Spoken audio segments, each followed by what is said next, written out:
It's great being up here, seeing all these smiling faces. I love it. You know, we're so blessed by this perfect weather, San Diego County.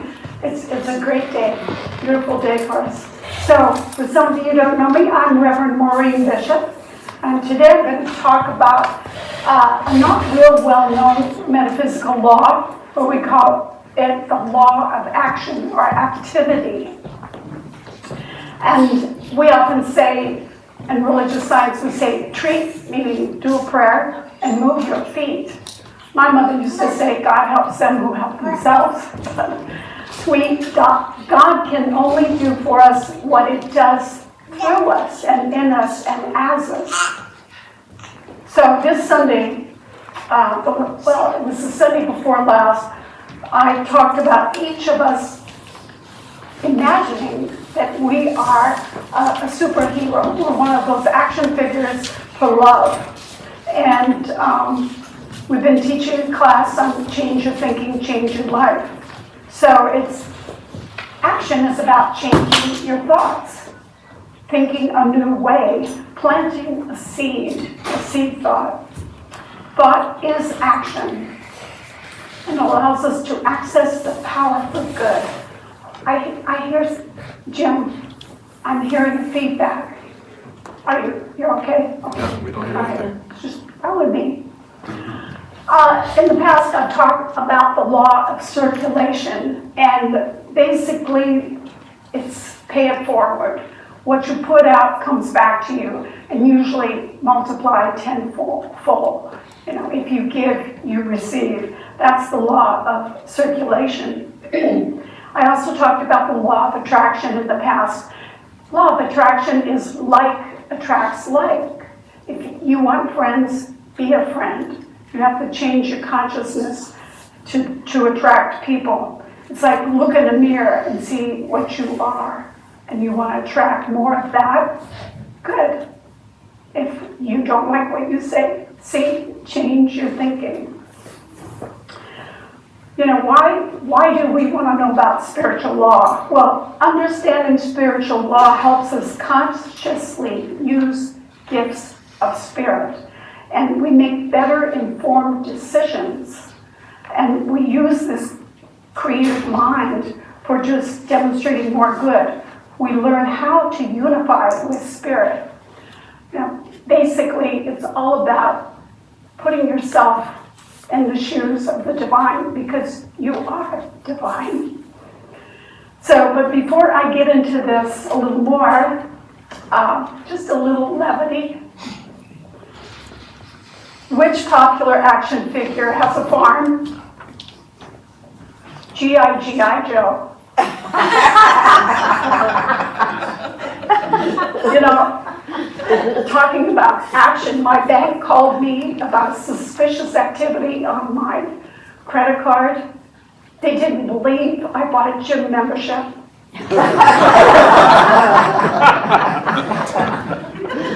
You know, how do we describe Superman's perfect home? The World Wide Web. And lastly, one more one. What do you call an insect that can't stop moving? A jitterbug. Right now, let's talk about science for a minute. I always like to talk about science. No quantum physics today, but I won't mention string theory. You know, if you want to know life, you have to understand the science behind this physical realm. And all things in the universe are in motion. Creativity never ends. You know, the Bible said there was 7 days and then God rested. No chance. Keeps going. Keep creation. We're all creating all the time. And a very interesting man named Nikola Tesla, he was a Serbian-American inventor. You know, he played a key role in designing modern alternating current and also batteries, which are used in electric cars. But he said, if you want to find the secrets of the universe, think in terms of energy, frequency, and vibration. Well, we all know atoms are made of electrons, neutrons, protons. And even at 0 degrees, they're still moving. They're still moving, little jitterbugs. But electrons are in constant motion. And you say, well, how fast? How fast do these little guys go? A scale of 100 trillionth of a second do they vibrate. 100 trillionth of a second. That's 10 to the negative 14.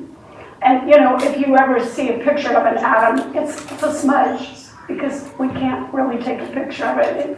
It's always moving. And just like your purse, your shoes, something that we think it's lifeless, it's moving too. It has a temperature, and the higher the temperature, the faster the electrons in your shoes are moving. Everything vibrates. Chair sitting on vibrates. Buckminster Fuller, some of you know who he was. We'll call him Bucky. But, and he created geodesic domes, but Bucky said, God is a verb. God is a verb. And we all know decades ago, Albert Einstein proved that everything is energy. And all that we know to be matter is rapidly moving particles of energy. And most simply put, it's all God. God is energy. And it's all good. Think of an ice cube. It's solid. You heat it up, becomes a liquid. You heat it up further, it becomes a gas. Same molecule, different form, different form. And I think some of us are that way. We are evolving to a higher vibration. It is said that in the beginning was the Word was with God, the Word was God. The Word is a vibration. And we could say that God is energy, which is expressing as infinite variations of vibrations in form. There's God in an amazing disguise. There's God in an amazing disguise. Form and formlessness, that's God. So words are vibrations, and all the senses are vibrations. There's nothing that is not vibration. And I just mentioned string theory. String theory has some opposition right now in its belief that string theory says even smaller subatomic particles are vibrating. We all vibrate. Now, in this book that we have in the bookstore, Creative Mind and Success, Ernest Holmes talks about this law of action. He says, wherever we create a mental state about anything, it takes shape. We create a mental equivalent, a form, a mold into which spirit fills. And he says, the world likes action and change. Action is life. That doesn't mean, action doesn't mean we have to struggle or restrain. We have to be willing to do our part by letting what he calls law work through us. God can do for us only as we allow it to do through us. We must comply with the law of activity. Now, a prayer treatment, a positive prayer, which we call treatment, is a method of prayer.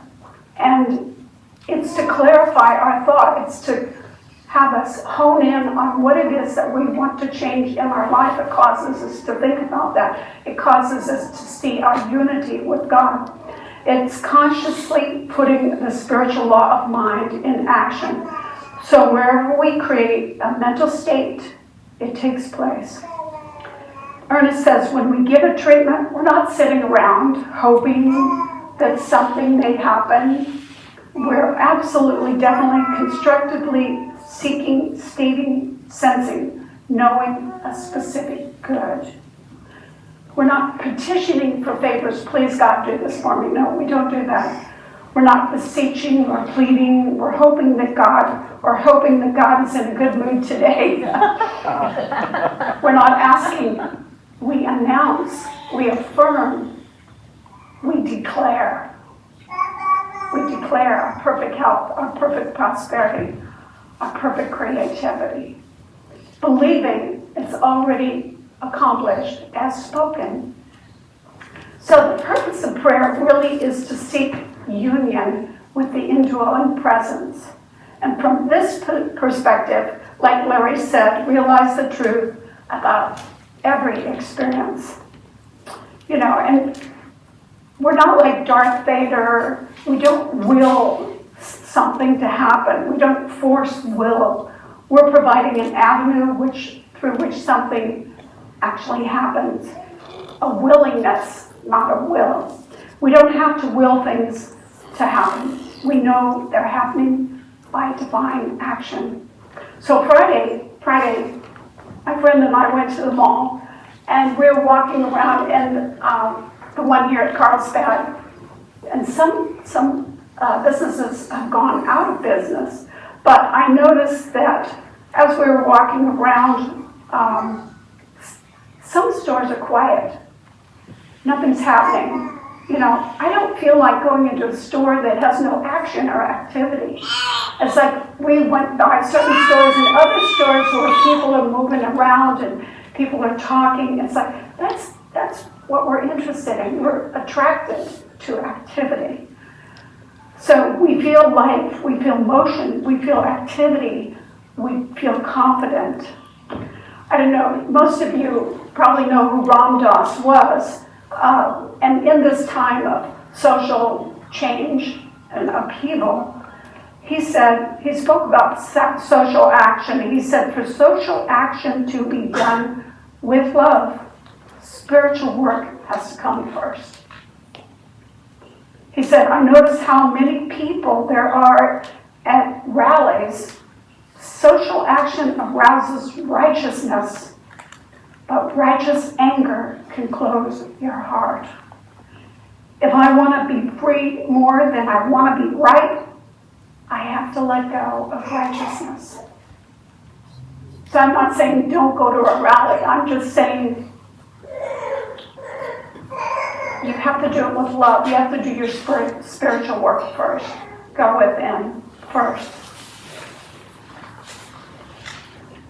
I also read an article about the Edmund Pettus Bridge in Selma. And it's close to where the march from Selma to Montgomery for voting rights began. Well, there's a park there that commemorates the march. And one of the monuments in the park is to Representative John Lewis. And as a college student, Lewis was with the Student Nonviolent Coordinating Committee, and he suggested the march as a way to press politicians in Montgomery to ensure voting rights for all. And the quote that is in the park, on the monument, it says, when we pray, our feet move. Some of you may know or read Eckhart Tolle. I hope I pronounce his name right. He's German. And he has that book called The Power of Now, which is really good. He says, if you were stuck in the mud somewhere, you wouldn't say, okay, I resign myself to being stuck in mud. No. Resignation is not surrender. You don't need to accept an undesirable or unpleasant life situation, nor do you need to deceive yourself and say, oh, there's nothing wrong being stuck in the mud. No. You recognize fully that you want to get out of the mud. You then bring your attention down to the present moment. This means that there's no judgment in the now. Therefore, there's no resistance. So don't judge yourself. He says, no emotional negativity. You accept the beingness, the isness of the moment. And then you take action and do all that you can do to get out of the mud. So, if you're stuck right now and you feel like, I want to stay at home and do nothing, there are a couple things you can do. You can think about this. Just change something. Move the furniture around in your living room. Just do something to change the garage. Change your closet, you know. It'll start something moving inside of you, and it will never stop. So an awake person can find so many things to do that they haven't time for being in this life. And they know that eternity is necessary to carry out all the ideals that you have already evolved. So be interested in life, and life will be interested in you. I have another great book, The Power of Decision by Raymond Charles Barker. Many of you have this book, I know. It's a great book, but he talks about indecision and procrastination. He says indecision is actually the individual's decision to fail.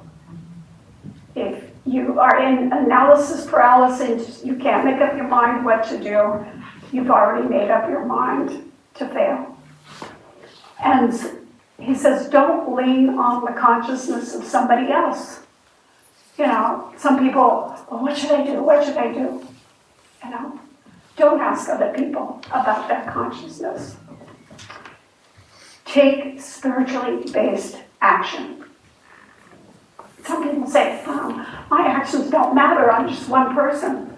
Well, I remember when I was a kid, there was a story. I used to go to the beach in Huntington Beach, and I heard the story of them. And it was a little boy who finds thousands of starfish that have washed ashore. You know that story? And he picks up one and he throws it back into the ocean. They've been stranded on some rocks. And a passerby, he says, well, why do you even bother? Your action doesn't make any difference. A lot of these guys are going to die. And the little kid says, well, he says, I saved one of them. You know, all it takes is one. I was looking for some interesting quotes, and I came across one by Amelia Earhart. I've really never quoted her before, but she said, no kind action ever stops with itself. One kind action leads to another. A single act of kindness throws out roots in all directions, and the roots spring up and make new trees. You know, I love that. And I was thinking, I told people here a couple of weeks ago about my going through the Starbucks and somebody paying for my drink before, you know. And I got there at the window and it was paid for. It's like, wow, what a kind act for someone. And I just keep thinking about it and wanting to pay it forward to other people. The pattern of a mighty oak tree is inherent in the acorn. And there's a perfect pattern within each of you. Perfect pattern for being.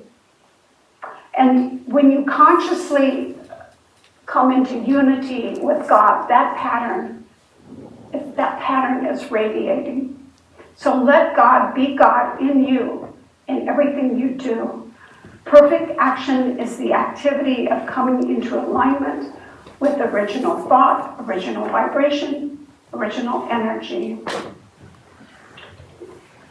So perfect action is not merely reorganizing our thinking to get things or letting God be in us.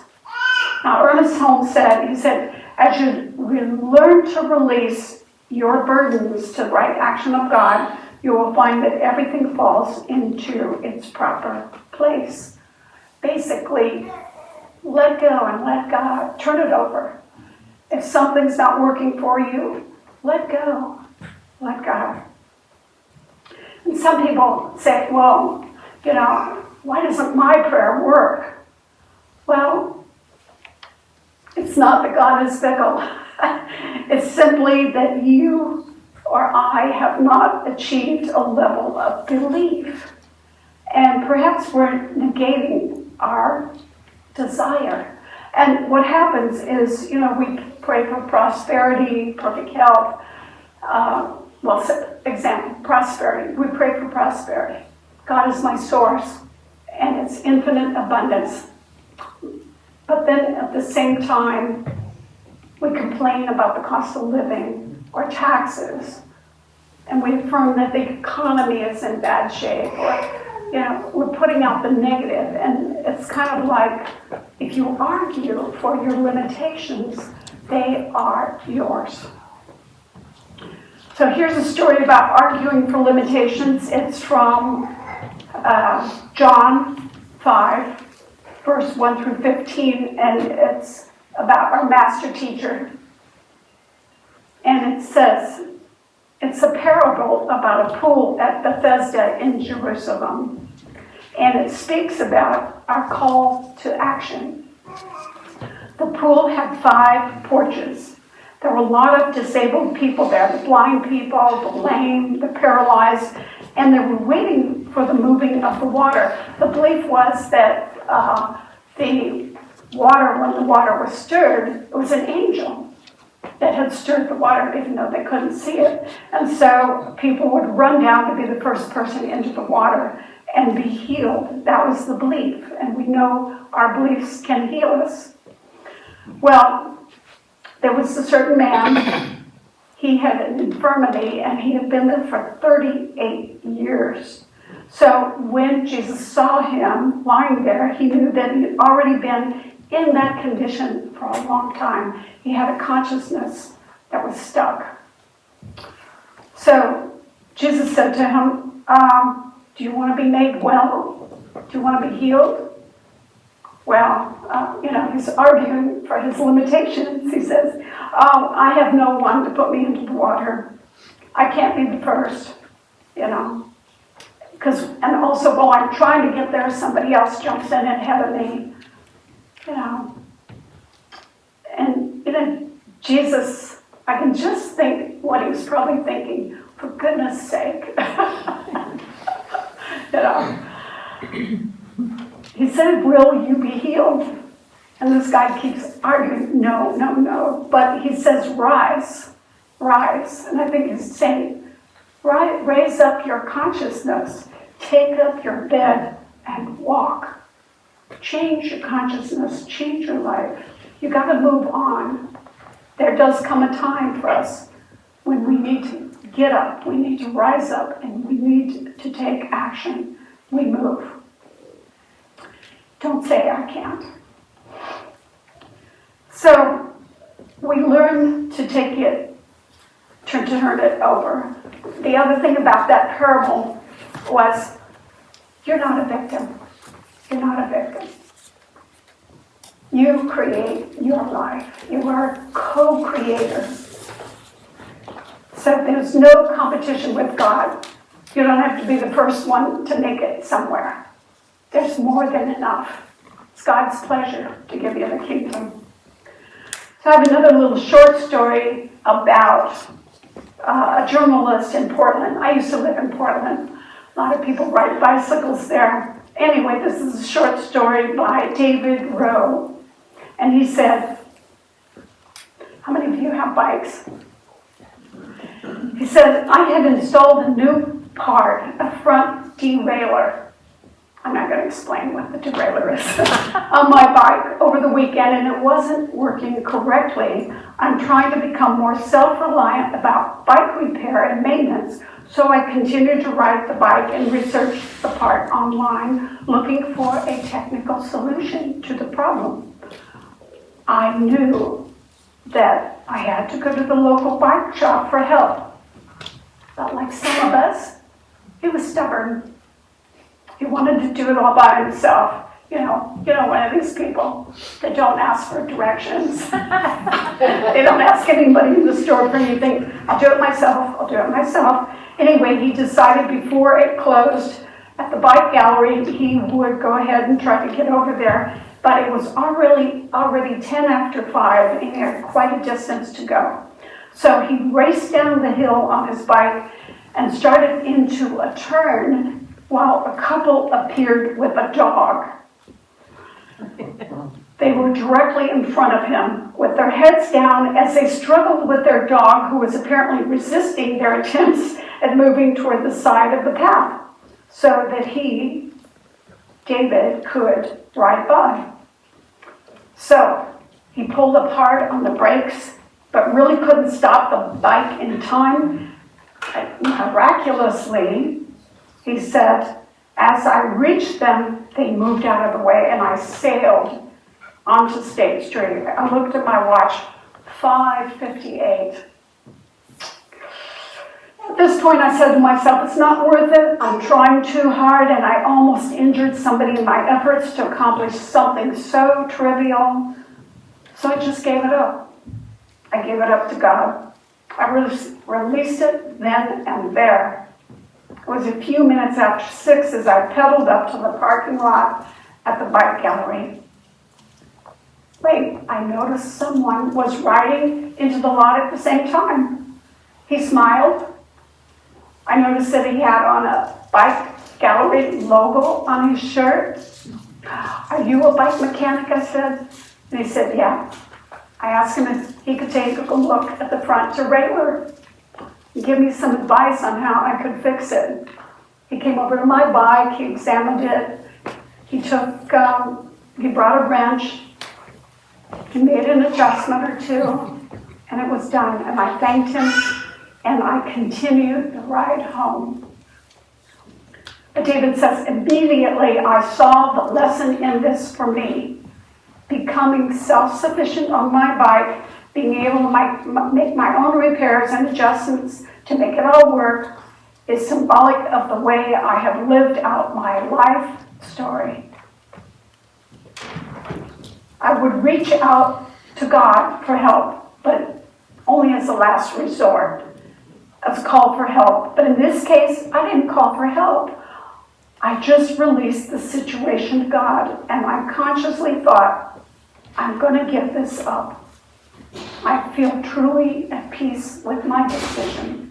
So let go, let God. God was acting through the mechanic, riding into the parking lot on a bike at the same time that David did.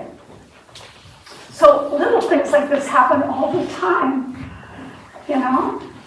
This week, look for God's work in your life. Look for this divine activity going on, action. Look forward to every day in anticipation of what God will do next in your life, in you, as you, and through you. So you're not an observer in this universe. You are a vital participant.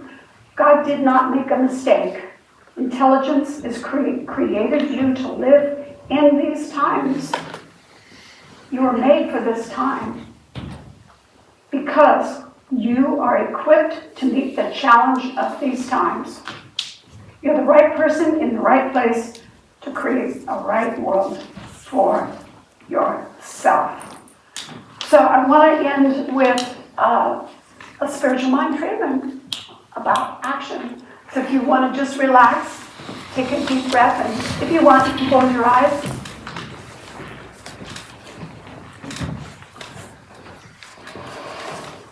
So there's only one originating intelligence, one mind, one spirit. And I am its action, its outlet, its process of revealing itself. It knows me as itself. My consciousness is its beloved creation. In me God thinks, in me God feels. I'm never indecisive. I am an open channel for all spiritual ideas. I always have the right idea at the right time. Infinite intelligence in me knows what to do, and this knowledge is mine at every instant. Original thinking pervades my consciousness, and I am decisive in all matters.